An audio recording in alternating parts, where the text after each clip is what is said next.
یہ صحیح مسلم میں حدیث موجود ہے، نبی پاک علیہ السلام نے فرمایا رب قیامت والے دن فرمائے گا میں بھوکا تھا تو نے مجھے کھانا ہی نہیں کھلایا۔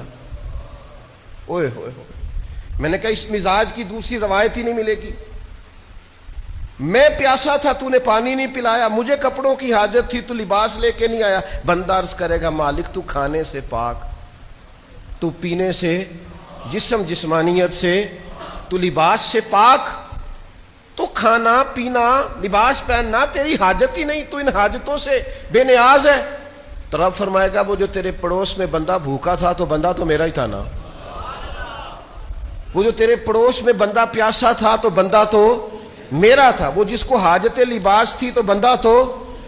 پھر اقبال بول پڑے، کہنے لگے خدا کے بندے تو ہیں ہزاروں، یہ بنوں میں پھرتے ہیں مارے مارے، میں اس کا بندہ بنوں گا جس کو خدا کے بندوں سے پیار ہوگا۔